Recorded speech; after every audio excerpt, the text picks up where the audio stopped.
आज हम practice set number 5 की ओर हैं, जिसमें हम 20 प्रश्नों की श्रृंखला लाते हैं और आपकी परीक्षा के लिए उपयोगी साबित हो, ये मेरा उद्देश्य है। चलते हैं प्रश्न संख्या पहले प्रश्न की ओर। निम्नलिखित में से अशोक का कौन शिलालेख धार्मिक सामंजस्य के विषय में कहता है? इसका सही जवाब होगा 12वां शिलालेख, ऑप्शन नंबर बी। इसके बारे में कुछ विस्तार से समझते हैं। 12वें शिलालेख में अशोक विभिन्न धर्मों के प्रति अपने दृष्टिकोण को और स्वाभाविक और अधिक स्पष्ट करते हुए कहता है कि मनुष्य को अपने धर्म का आदर और दूसरे धर्म की अकारण निंदा नहीं करनी चाहिए। ध्यान रखिएगा, मनुष्य को अपने धर्म का आदर और दूसरे धर्म की बिना कारण निंदा नहीं करनी चाहिए थी। एक कारण से अन्य धर्मों का आदर करना चाहिए। यानी याद रखिए, अपने धर्म का आदर करना और दूसरे धर्म की बिना कारण की निंदा करना अच्छी बात नहीं होती है। यानी ऐसा करने पर मनुष्य अपने संप्रदाय की वृद्धि करता है तथा दूसरे संप्रदाय का उपकार करता है। तो यह 12वें शिलालेख में वर्णित है। इनसे और भी प्रश्न बनेंगे तो उसका भी आप समाधान इस तरह से ढूंढ पाएंगे। प्रश्न संख्या दूसरे की ओर है। नादिर शाह द्वारा बंदी बनाया गया मुगल बादशाह था। नादिर शाह ने जिन मुगल बादशाह को बंदी बनाया था उनका नाम क्या था? इसका सही जवाब मोहम्मद शाह होगा, ऑप्शन नंबर बी।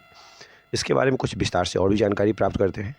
1739 ईस्वी में अफ़गान शासक ने भारत पर आक्रमण किया और मुग़ल बादशाह मोहम्मद शाह को बंदी बना लिया। 20 मार्च 1739 ईस्वी को नादिर शाह दिल्ली में प्रवेश किए और उनके नाम का खुतबा पढ़ा गया तथा सिक्के जारी किए। ध्यान रखिएगा, इनसे भी प्रश्न बच चुके, इसलिए मैं विस्तार से बोलता हूँ ताकि और भी प्रश्न का समाधान आंसर आप ढूंढ पाएँ। नादिर शाह 20 मार्च 1739 को दिल्ली में प्रवेश किया और उसके नाम का खुतबा पढ़ाया गया तथा सिक्के भी जारी किए गए। नादिर शाह दिल्ली में 2 माह तक रहा था और अधिक से अधिक धन लूटकर भारत से ले गया और जाने से पहले मोहम्मद शाह को पुनः भारत का सम्राट नियुक्त किया था। याद रखिए, बहुत लोग धन लूटने के व्यू से ही आक्रमण करते थे, बहुत लोग क्षेत्र लूटने के व्यू से। तो इस तरह से इस प्रश्न से संबंधित और कुछ जानकारी यहाँ तक थी। अगले प्रश्न की ओर है। दारा शिकोह को मुल्हिद किसने कहा था? दारा शिकोह को मुल्हिद औरंगजेब ने कहा था, ऑप्शन नंबर ए, जो कि सही है। औरंगजेब एक धर्मनिष्ठ शासक था तथा दारा धार्मिक रूप से उदार था। ध्यान रखिए, धर्मनिष्ठ होना और धार्मिक रूप से उदार होना दोनों अलग अलग चीज़ है। याद रखिएगा, उत्तराधिकार के युद्ध में औरंगजेब ने दारा को पराजित किया था। कुछ व्यक्तियों द्वारा औरंगजेब से दारा को जीवन दान के लिए याचना किया गया। ऐसा कुछ व्यक्तियों द्वारा औरंगजेब से दारा को जीवन दान देने के लिए याचना किया गया। याचना मतलब प्रार्थना किया गया, जिस पर औरंगजेब ने उसे अल मुल्हिद कहा गया, जिस पर औरंगजेब ने उसे अल मुल्हिद कहा और क्षमा न करते हुए दिल्ली में दारा की हत्या करवा दी थी। ध्यान रखिए, इस तथ्य से जुड़ा हुआ यह इन्फॉर्मेशन था जो आप तक शेयर किया। चलते हैं अगले प्रश्न की ओर। निम्नलिखित में से कौन एक संस्कृत के विद्वानों की सहायता के द्वारा दारा शिकोह द्वारा तैयार किए गए उपनिषदों के फारसी अनुवाद की प्रस्तुति है? एक बार फिर से प्रश्न समझिए। निम्नलिखित में से कौन एक संस्कृत के विद्वानों की सहायता से दारा शिकोह द्वारा तैयार किए गए उपनिषदों के फारसी अनुवाद की प्रस्तुति है? इसका सही जवाब होगा सिर ए अकबर, ऑप्शन नंबर ए। इसके बारे में कुछ विस्तार से जानकारी प्राप्त करते हैं। दारा शिकोह मुगल सम्राट शाहजहाँ का सबसे बड़ा पुत्र था। धार्मिक दृष्टि से वह बहुत ही उदार था, जैसा कि आपने पीछे भी सुना था। दारा का सबसे महत्वपूर्ण कार्य वेदों का संकलन था, यानी वेदों का संकलन करना उनका महत्वपूर्ण कार्य था, जिससे उसे ईश्वरीय कृति माना था। इसके अलावा उसने भगवत गीता और योग वशिष्ठ का भी अनुवाद करवाया था। इस तरह से याद रखिए, वह धर्मनिष्ठ था, धार्मिक दृष्टिकोण से बहुत उदार था। ये सारी बातें प्रतीत होती हैं। तो इस तरह से इतनी जानकारी इस प्रश्न से संबंधित थी। अगले प्रश्न की ओर है। मिर्जा राजा की मुगल पदवी किसने प्रदान की थी? मिर्जा राजा की मुगल पदवी किसने प्रदान की थी? किसे प्रदान की गई थी? इसका सही जवाब होगा जय सिंह को, ऑप्शन नंबर ए। इसके बारे में कुछ विस्तार से और भी जानते हैं। आमेर के राजा जय सिंह को जहांदार शाह ने मिर्जा राजा की उपाधि दी। फिर से सुनिए, आमेर के राजा जय सिंह को जहांदार शाह ने मिर्जा राजा की उपाधि दी तथा जो फ़र्रुखसियर था, फ़र्रुखसियर ने जय सिंह को सवाई उपाधि दी थी। सवाई की उपाधि फ़र्रुखसियर ने जय सिंह को दी थी, जबकि आमेर के राजा जय सिंह को जहांदार शाह ने मिर्जा राजा की उपाधि दी थी। जय सिंह ने 18 नवंबर 1727 ईस्वी को आमेर के स्थान पर जयपुर को अपने राज्य की नई राजधानी बनाया था। याद रखना है कि जयपुर राजधानी 1727 में बनाई गई थी। तो इतना ध्यान रखना है इस प्रश्न से जुड़ा हुआ। अगले प्रश्न की ओर है, वह कौन सा हिंदू चित्रकार था जो जहांगीर द्वारा ईरान के शाह अब्बास प्रथम का छायाचित्र बनाने के लिए भेजा गया था? इसका सही जवाब हुआ option number C, Bishandas. Option number C, Mughal शासकों ने, ध्यान दीजिए, मुग़ल शासक में जो सबसे अधिक बात करें चित्रकारी में तो जहांगीर सबसे अधिक रुचि लेता था। तो मुग़ल शासकों में जहांगीर सबसे अधिक चित्रकला में रुचि ली है, याद रखिएगा, चित्रकला में रुचि सबसे अधिक जहांगीर का था। उसके दरबार में अबुल हसन और मंसूर, दो नाम याद रखना है आपको, अबुल हसन और मंसूर चित्रकार रहते थे। इसके अलावा और भी चित्रकार थे जिसमें से मोहम्मद मुराद, बिशनदास, मनोहर, गोवर्धन, ये लोग भी चित्रकार थे। बिशनदास जो थे वह छवि चित्र बनाने में सिद्धहस्त थे, यानी किसी व्यक्ति का वह तस्वीर स्केच जारी करने में बहुत ही मास्टर। जहांगीर ने उसे ईरान के शाह अब्बास प्रथम का छायाचित्र बनाने के लिए भेजा था। जहांगीर ने जब कभी कोई किसी को भेजता है तो जब उसमें एक्सपर्टाइज हो तभी तो भेजता है किसी को, तो उन्होंने क्या किया, शाह अब्बास का छायाचित्र बनाने के लिए उसने ईरान भेजा था। किसको? बिशनदास को, जिसका वर्णन जहांगीर ने अपनी आत्मकथा तुजक ए जहांगीरी में की है। तो तुजक ए जहांगीरी किसकी आत्मकथा है? जहांगीर की। आत्मकथा वह होती है जो खुद ब खुद तैयार की गई होती है, ध्यान रखिएगा। इस तरह से एक्सप्लेनेशन में भी बहुत सारे प्रश्नों के आंसर छुपे होते हैं, तो इनको ध्यान से सुनना है। आप कोशिश कीजिए कि इसको नोट भी करते जाएं कॉपी में, एक आपके पास से कलेक्शन भी हो जाए। चलते हैं अगले प्रश्न की ओर। उस अंग्रेज अधिकारी का नाम बताइए जिसने चंद्रगिरी के शासक से वर्ष 1639 ईस्वी में मद्रास पट्टे पर लिया था। इसका सही जवाब होगा Francis Day, option number B. 1599 ईस्वी में जॉन मिल्डेन हॉल, याद रखिए 1599 ईस्वी में जॉन मिल्डेन हॉल नामक ब्रिटिश यात्री थल मार्ग से भारत आया था। थल मार्ग से, यूजुअली पहले जल मार्ग विशेष प्रचलन में था। 1599 ईस्वी में ये कुछ व्यापारियों ने अंग्रेज ईस्ट इंडिया कंपनी को स्थापित किया। 1639 ईस्वी में फ्रांसिस डे नाम के अंग्रेज को चंद्रगिरी के राजा से मद्रास पट्टे पर प्राप्त हो गया था। पट्टा मतलब एग्रीमेंट के आधार पे। यहीं पर अंग्रेज़ों ने फोर्ट सेंट जॉर्ज नामक किले की स्थापना की थी। याद रखिए, यहाँ पर क्या किया अंग्रेज़ों ने? फोर्ट सेंट जॉर्ज नामक किले की स्थापना की। 1641 ईस्वी में कोरोमंडल के तट पर सेंट जॉर्ज कंपनी का मुख्यालय बन गया था। तो इतनी सारी जानकारी इस प्रश्न से जुड़ी हुई आप अपने ध्यान में रखेंगे। अगले प्रश्न की ओर है, निम्नलिखित में से कौन सा केंद्र भारत में डच वाणिज्यिक केंद्र नहीं था? इसका सही जवाब होगा हुगली। इसके बारे में कुछ विस्तार से समझते हैं। 1602 ईस्वी में डच, जिसको हम हॉलैंड के नाम से जानते हैं, संसद द्वारा प्रस्तावित मतलब एक संसद में एक प्रस्ताव पारित किया गया जिसमें एक संयुक्त डच ईस्ट इंडिया कंपनी की स्थापना हुई थी। कब की घटना है? यह 1602 ईस्वी की। जबकि 1605 ईस्वी में डचों ने मसूलीपट्टनम में प्रथम कारखाने की स्थापना की और इसके अतिरिक्त समय के अनुसार इनका विस्तार किया गया। 1616 ईस्वी में सूरत में, 1645 में करिकाल में और 1650 में बालासोर में, यानी इस तरह से उन्होंने अपना कारखाने विस्तारित किए। इस समय हुगली में पुर्तगाली जमे हुए थे। इस समय हुगली में कौन थे? पुर्तगाली अपना डेरा जमाया हुआ था। आपको पता है ना, यूरोपीय कंपनियों का आगमन का क्रम ऐसे PDF के हिसाब से याद रखते हैं। पुर्तगाली आए, फिर डच आए, उसके बाद अंग्रेज आए, उसके बाद फ्रांसिस आए। तो ये क्रम याद रखिएगा थोड़ा सा। चलते हैं अगले प्रश्न की ओर।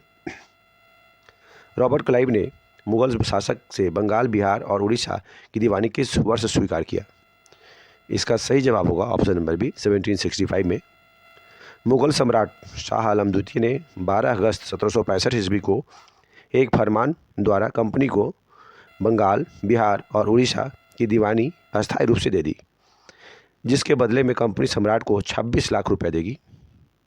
कंपनी सम्राट को 26 लाख रुपए देगी। इस समय ईस्ट इंडिया कंपनी की ओर से बंगाल का जो गवर्नर था वह रॉबर्ट क्लाइव था। उसने बंगाल की आर्थिक व प्रशासनिक व्यवस्था को ठीक करने के लिए द्वैध शासन प्रणाली लागू किया था। तो इतनी सारी जानकारी इस प्रश्न से जुड़ी हुई आप ध्यान में रखेंगे। मैं बार बार बोलता हूँ, एक्सप्लेनेशन को ध्यान से सुनिएगा, उनमें बहुत प्रश्नों के अतिरिक्त प्रश्नों के जवाब भी आपको मिलेंगे। अगले प्रश्न की ओर है, निम्नलिखित में से किसके प्रयासों से मद्रास प्रेसिडेंसी में देवदासी प्रथा का उन्मूलन हुआ? इसका सही जवाब होगा मुट्टू लक्ष्मी रेड्डी। याद रखिए, मुट्टू लक्ष्मी रेड्डी जो कि एक सामाजिक कार्यकर्ता थे, उनके प्रयासों से ही मद्रास प्रेसिडेंसी में देवदासी प्रथा का उन्मूलन हुआ। बहुत महत्वपूर्ण प्रश्न बनेगा कि मद्रास प्रेसिडेंसी में देवदासी प्रथा का उन्मूलन किनके नेतृत्व में हुआ था? तो मुट्टू लक्ष्मी रेड्डी के प्रयासों से हुआ। इस आंदोलन में उन्होंने स्थानीय लोगों का भी सहयोग प्राप्त हुआ था, यानी उनमें जो लोकल लोग थे उनका भी समर्थन प्राप्त हुआ, तभी यह सफल भी हो पाया था। अगले प्रश्न की ओर है, वेस्टिन की संधि 1802 ईस्वी में किनके बीच हुई थी? इसका सही जवाब होगा अंग्रेज और पेशवा बाजीराव द्वितीय के बीच। इसका सही जवाब होगा ऑप्शन नंबर डी। जरा इसके बारे में कुछ विस्तार से समझते हैं। अपनी गद्दी को पुनः प्राप्त करने के लिए पेशवा बाजीराव द्वितीय ने अंग्रेजों से सहायता मांगी। ध्यान रखिए, स्वार्थ हर जगह छुपा होता है। तो पेशवा बाजीराव ने पुनः अपनी गद्दी को प्राप्त करने के लिए अंग्रेजों से सहायता मांगी और 31 दिसंबर 1802 ईस्वी को वेलेजली की सहायक संधि स्वीकार कर ली थी। सहायक संधि वेलेजली की स्वीकार कर ली गई। यह संधि प्रख्यात जो है बेसिन की संधि थी। याद रखिए वो संधि कैसी थी? बेसिन की संधि थी। इस प्रकार आप समझे तो अपनी स्वतंत्रता को खोकर पेशवा ने अंग्रेजी कंपनी का संरक्षण और सहायता प्राप्त की। यह घटना इससे जुड़ी हुई है, इसलिए इसको थोड़ा याद रखिएगा। 13 मई 1803 ईस्वी को वेलेजली की संरक्षकता में अंग्रेजी सेना की सहायता से पेशवा बाजीराव ने पूना में प्रवेश करके गद्दी प्राप्त कर ली थी और होलकर मालवा चले गए थे। तो इस तरह से यह विस्तार जो है आप थोड़ा सा क्रम से याद रखिएगा इसको। अगले प्रश्न की ओर है, यह 1857 से जुड़ा हुआ है। प्रश्न संख्या अगले की ओर है, 1857 में अंग्रेजों के विरुद्ध जिहाद का प्रचार किसने किया था? फिर से सुनिए, 1857 में 1857 में अंग्रेजों के विरुद्ध जिहाद का प्रचार किसने किया? इसका सही जवाब होगा मौलवी अहमद उल्लाह ने। इसके बारे में कुछ विस्तार से समझते हैं। मौलवी अहमद उल्लाह मूलतः तमिलनाडु के अरकाट जिले से रहने वाले थे और फैजाबाद में आकर बस गए थे। जो अहमद उल्लाह थे जो तमिलनाडु के थे और फैजाबाद में आकर बस गए थे, उन्होंने भारत के अलग अलग धर्म अनुयायियों का आह्वान करते हुए कहा कि सारे लोग काफिर अंग्रेज़ के विरुद्ध खड़े हो जाओ और उन्हें भारत से बाहर खदेड़ दो। मतलब सब लोग आप एक साथ अंग्रेज़ के खिलाफ़ खड़े हो जाइए और उन्हें अंग्रेज़ों को भारत से बाहर खदेड़ दो। उनकी गतिविधियों से भयभीत होकर अंग्रेज़ों ने उनको पकड़ने के लिए लगभग 50,000 रुपये का इनाम घोषित किया। आप समझिए, और ओपन चैलेंज था, तो उन्होंने क्या किया, जो इसको जिंदा या मुर्दा लाएगा उसके लिए 50,000 रुपये इनाम की घोषणा कर दी। आज भी होता है ऐसा चीज़।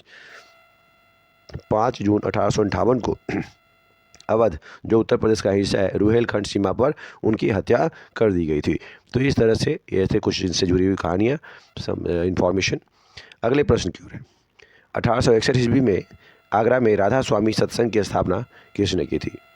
1861 में आगरा में राधा स्वामी सत्संग की स्थापना किसने की थी? इसका सही जवाब होगा ऑप्शन नंबर सी, स्वामी शिवदयाल सिंह। इसके बारे में कुछ विस्तार से समझते हैं। 1861 ईस्वी में आगरा में राधा स्वामी सत्संग की स्थापना तुलसीराम, जिसे शिवदयाल साहेब के नाम से भी जानते हैं, दोनों नाम याद रखिएगा आप, शिवदयाल साहेब या तुलसीराम के नाम से भी जाना जाता है, इनके द्वारा हुई थी। इनका उद्देश्य था एक ईश्वर में विश्वास, धार्मिक एकता और सामाजिक जीवन में सरलता और समाज सेवा पर जोर देना। एक बार फिर से सुनिए, इसका उद्देश्य क्या था? राधा स्वामी सत्संग की स्थापना का उद्देश्य क्या था? एक ईश्वर में विश्वास, धार्मिक एकता, सामाजिक जीवन में सरलता और समाज सेवा, इन पर जोर देना था। अगले प्रश्न की ओर है, आर्य समाज की स्थापना कहाँ हुई थी? आर्य समाज की स्थापना बम्बई में हुई थी। इसका सही जवाब ऑप्शन नंबर डी होगा। इसके बारे में कुछ विस्तार से समझते हैं। दयानंद सरस्वती ने आर्य समाज की स्थापना की थी, जिनके बचपन का नाम मूल शंकर था।